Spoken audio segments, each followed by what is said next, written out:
was able to pull 941 megabits per second down.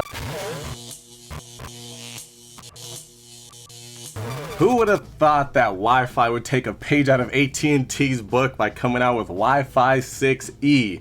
Although to be fair, 6E is actually an actual upgrade opposed to just some branding. So if you want to learn more about Wi-Fi 6E, a quick Google search will give you all the information you need, but today we're looking at the Linksys Atlas Max 6E tri-band mesh Wi-Fi router system.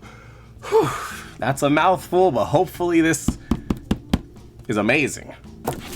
When it comes to Wi-Fi, of course, you want to have the best Wi-Fi signal possible, blanketing your entire area so you can have a strong signal and a fast internet connection no matter where you happen to be. Now with this particular router, it's actually powered by Velop Intelligent Mesh that will cover up to 3,000 square feet of real estate with just this one router and can actually be connected to additional nodes to extend the coverage as far as you want. Well, within reason. You just can't keep connecting node to node to node to node. It just doesn't work like that. It'll supply Wi-Fi coverage to 65 plus devices at up to 8.4 gigabits per second. Now, being that this is a Wi-Fi 6E tri-band mesh router, it actually has, you heard it, tri-band. We have 3 bands of Wi-Fi coverage. 2.4 gigahertz, which is, old school. You know what it is. Has further range, slower speed. We have 5 gigahertz, which has lower range, faster speed. And then the E in Wi-Fi 6E actually stands for something. It stands for extended because it's extending the coverage from 5 gigahertz all the way up to 6 gigahertz. So you can have a whole different spectrum that right now, if you're keeping score at home, not a lot of people have 6E routers or devices. So if you're the first one on the block with this, assuming you have supported devices, which to be honest I actually don't, so that's really a bummer right now, but at least I'm somewhat future-proof, you will have the 6 gigahertz spectrum all to yourself for now. Pretty cool, right? So you'll be blazing down. But even when more people adopt it, it'll free up 2.4 and 5 gigahertz bands, which will allow you to have less congested connections over there. But also the 6 gigahertz band will actually have a lot more free space in general. But like I said, if you really want to get into it, quick Google search will have all your questions answered. So like I was saying, if you make this into a mesh setup, one node will actually get you 3,000 square feet of coverage, give or take, depending on walls and obstacles. 2 nodes will get you 6,000 square feet, and 3 nodes will get you 9,000 square feet of coverage. I mean, 9,000 square feet, man, that's a lot. And this is the first time I've seen this. They actually use a sticker to cover up the 3-year warranty, and you actually get 3.5 years. It's always nice to get a little bit extra, am I right? So like I was saying, the 6 gigahertz Wi-Fi spectrum will allow access to 4 times more Wi-Fi channels for your traffic to move through, giving you more bandwidth and better throughput. We have ultra-fast multi-gigabit speed. With a 5 gigabit per second WAN port, you can experience multi-gigabit internet speed throughout your home for smart TVs, streaming devices, gaming consoles, VR, and AR, and more. We also have true tri-band with every tri-band node. Try saying that 5 times fast. True tri-band. I could barely do it once. But every tri-band node can broadcast on 3 wireless radio bands simultaneously with combined Wi-Fi speeds of 8.4 gigabits per second. You can control all of this 24/7 with your app from anywhere with parental controls, separate guest network access, and device prioritization features. We have 4x4 MIMU Wi-Fi radios that enable more devices to connect simultaneously, allowing multi-device streaming, uninterrupted gaming, and faster internet speeds. Downlink and uplink MIMO are both supported. We also have a 2.2 gigahertz quad-core processor that is AX optimized to provide extremely fast data transfer and simultaneous data streams, which boost wireless, wired, and WAN to LAN performance. We also have advanced security to safeguard your network with wireless WPA and WP2 encryptions and SPI firewall, as well as a USB 3.0 port to connect storage devices and printers and all that good stuff. Man, I hope you guys are paying attention because I don't know what I just read. A lot of stuff. But with all that being said, let's pop open this box, see what we got. I mean, this is looking like a high quality piece of equipment, and given the price, it better be a high quality piece of equipment. Alright, looks like I shook it up a little bit. Inside the box we have a little, paper with a bunch of stuff on it, as well as the setup guide. So setting up new Wi-Fi, download and launch the Linksys app to start setup. Add into your mesh network, log into the app, set up a new product, and add another node. Very easy. We have indicator lights that'll tell you what's going on with your internet connection. So I guess this is the instructions. Easy, right? We also have a white Ethernet cable, a white power brick, as well as the actual router itself, which, this thing actually looks very nice. Routers are looking nice lately. Yeah, that's everything. Wow. this is gonna be a pretty easy setup. So taking a look at this Linksys Wi-Fi 6E tri-band router, very nice, elegant, all white design. It looks kind of like a work of art. It looks somewhat of a vase, so very cool. It's just gonna blend in with your scenery. Nothing to see anywhere really. And then back here is where all the interesting stuff is going on. Over on the left side, we have the USB 3.0 port. We have 1, 2, 3, 4 gigabit Ethernet ports, as well as a 5 gigabit per second internet port. So you're actually gonna feed your modem into this, and then you can output some wired connections if you want to, as well as a 12-volt power port. Up here on oh my god, I just realized what this looks like. It looks like a white Xbox Series X. I mean, cheese grater and all. But up here on top with all the little holes that make it look more and more like an Xbox every time I look at it, we do have the LED indicator light right here in the corner. And then down here on the bottom, we actually have our default Wi-Fi password and network along with a recovery key. And then we have an on and off switch for, I guess, the whole router, or is it just for the lights? I guess we'll find out. Then we have a WPS button along with a reset button, and it's kind of weird that the reset button doesn't require a pin. Anyone can just pick it up and press it and reset the whole thing. I'm gonna play a prank on someone. This one's pretty easy. And as you can see, there's literally nothing to see, which is actually very great when it comes to routers. So with that being said, let me get this plugged in real quick right here so I could tell you guys if that's the LED light. So it is confirmed, this is the LED indicator light right on top. It looks very nice. But with that being said, I'm gonna get this set up in the networking room and then get everything set up on the app. I'll walk you guys through it and we'll put this thing to the test. All right, so now I got the router set up pretty far away. It's roughly 2,000 square foot away through walls and obstacles. I'm gonna try to get it set up from right in here if I can. So we're gonna open up the Linksys app from our app store. We're gonna allow it to connect to our local network. We're gonna manage Wi-Fi or set up a new network. So I guess we'll just set up a new network. Okay, we're in. So whole home mesh Wi-Fi Velop. So that's the one at the top. We're gonna tap on that. Allowed to do Bluetooth, and I'm pretty far away, so I'm not sure if that'll work. So power source, yes. Put it out in the open, more or less. Avoid hiding it, okay. Connect it, okay. All right, so it's waking up the node, although we're really far away, so this might not work. Yeah, it says to feel free to walk away, but to leave your phone near the node. Is it blinking purple? I mean, probably, sure. Checking for internet. I'm guessing it connected to it if it's asking if it's blinking a certain color. Connected, oh my gosh. Okay, now it wants me to make an account. Oh, I see. So you make the account and then you can connect to the Wi-Fi from anywhere and play with your network while you're away from home, which is a very nice feature. But that's impressive because every other router I've ever set up, I always had to do it in the room with the router. I could never be all the way over here. So that's pretty impressive, and I'm hoping the signal will actually reach over here too, because some routers have trouble doing that. And I don't really want to do a mesh setup to reach over here if I don't have to. All right, it's linking my account that I just created right now.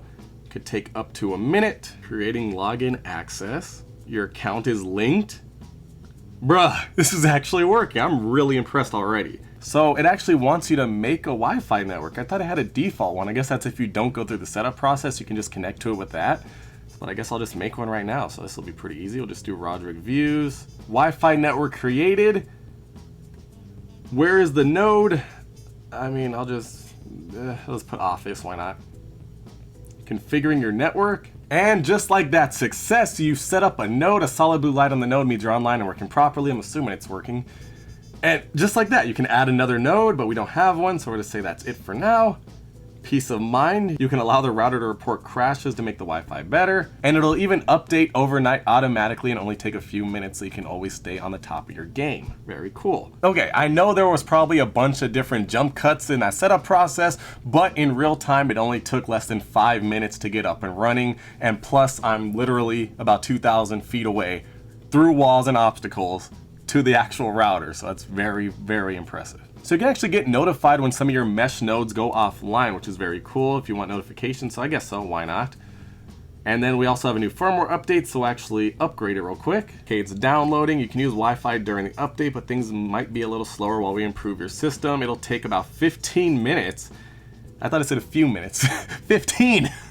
But you know, it is what it is. All right, so now that we're inside of the app, we can see how many devices are connected to the network, how many nodes we have. We can actually test the internet speed that the router is actually getting directly from the modem. You can see the last 5 connections to Wi-Fi. Parental controls can be turned on and off as well as adjusted. You can even schedule a pause if you want your kids to stop playing games for a couple hours a day or at night, you know. And then you can even have a guest network in here so you can have your guests go on a separate network from your main network. Now over on the left side, we have a menu button. We can tap on that. We can see all the devices connected to our network, parental controls, Wi-Fi settings, guest network settings, external storage, priority, notifications, network administration, as well as advanced settings. Advanced settings include internet settings, port settings, Wi-Fi, MAC filters, and local network settings. If we go to internet settings, we can actually see a bunch of different stuff. I mean, it's not really too crazy. We can go to priority. You can add up to 3 devices to prioritize. That way it'll prioritize their network traffic so you won't lag while you're playing online gaming. All right, so before I forget again, let's get connected to the Wi-Fi network. Just like that, we are connected with full bars, although now that I'm thinking about it, it didn't ask me if I wanted separate networks for 5 gigahertz, 6 gigahertz, and 2.4 gigahertz, so I think it's using band steering, which in theory is great, although every time I've ever used it, it never gave me the right network that I wanted. So if we actually go here to Wi-Fi settings, we can actually see the Wi-Fi names here. Right now, as you can see, they're all exactly the same. We go to advanced settings, Wi-Fi mode is on mixed, okay. Then we can see our security type. It's on WPA2 and 3 mixed personal. Okay, I guess that's fine. Channel finder, so you can have it scan the channels to get the best channel so you can have the best connection possible. But right now it actually looks like they're all the same, and I guess the only way to change it is to physically change each Wi-Fi name. So let me do an actual speed test right here connected to the Wi-Fi network to see what network I'm actually on. Okay, so based on this speed, I'm assuming I'm on 2.4 gigahertz, which is pretty unacceptable. So let's actually get this changed. So we'll make a 5G as well as a 6G. We'll save it, continue.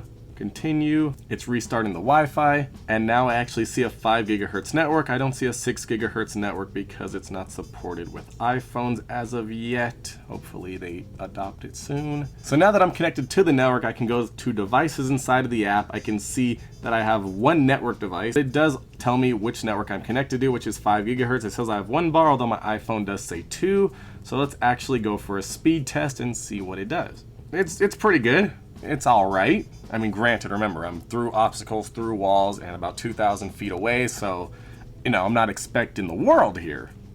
Now, as far as my download and upload speed capabilities go, I am paying for 1 gigabit down and a measly 35 per second up, which it didn't max out, so that's always good to see, even though, you know, 35 is nothing, but that's all they'll give me. Oh, actually, it updated. It says Rodrick's iPhone now, so it knows what my device is. Okay, so it did update. It just took a little bit, but that's very cool. Nice to see. So now let's actually test the direct internet speed coming from the modem into the router to make sure it's getting a gigabit down. It's like a slot machine. All right, so the router's pulling 894 megabits per second down and 36 megabits per second up, so it's pretty maxed out. It's powered by speed test, so this is, I guess, as accurate as it gets. So now I had a chance to actually try this thing out on a variety of different devices, wireless and wired, and I have some results. On my iPhone wirelessly, I was able to pull 529 megabits per second down as well as 34 megabits per second up with a 13 millisecond ping on the 5 gigahertz Wi-Fi connection. When it comes to the 2.4 gigahertz connection on my iPhone, I was able to pull 49.9 megabits per second down and 30.6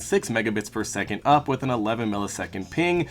Not the greatest speeds because both of these speeds were in the room with the router literally right there. So, you know, I was expecting a little bit more than 500, but I mean, that's still solid for using a phone. But that 50 though, although it'll get the job done, that's really terrible.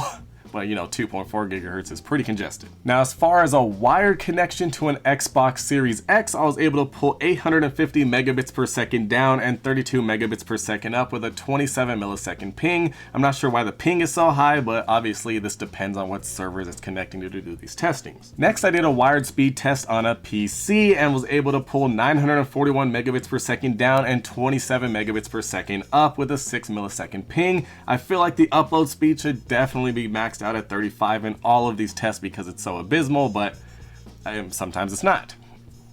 But like I said, it depends on the servers because sometimes you get some mixed results depending on what server you're connected to and how many other people are connected to it. This was definitely apparent when it came to a wireless connection on my MacBook because I was able to have 514 megabits per second down with 32 megabits per second up, along with a 13 millisecond ping on speed test. But then when I switched to fast.com, I was able to pull 680 megabits per second down and 25 megabits per second up. So as you can see, depending on where you're connected and how many people are connected, you can get different results, but you know, they're not too bad. But keep in mind, these were all in the room with the router, so the further you get away from the router, the slower the connection is going to be. With all of this being said, the router is working great. It's very user-friendly, literally a 5-minute setup, 5-minute update, and you're ready to go. You can easily adjust all the settings, whether you're at home connected to the router or away from home just connected to the internet, as long as you're logged into your Linksys account. It's very easy and anybody can do it, whether you know how to set up technological things or you don't. And remember, if you do need more range, you can easily add other nodes to this to blanket your property with Wi-Fi coverage on all 3 bands, which is pretty unheard of. That's great. It's working exactly as I was expecting, just like with my other 5 gigahertz routers, so there's nothing to complain about. I like the design, plus I'm future-proof for now because none of my devices even support Wi-Fi 6E, but then again, Wi-Fi 7 is probably right around the corner, and then we'll have that, but then my devices won't support that either, so I'll be good with this. It's crazy, things are moving fast, but this is a good router. Overall, can't complain.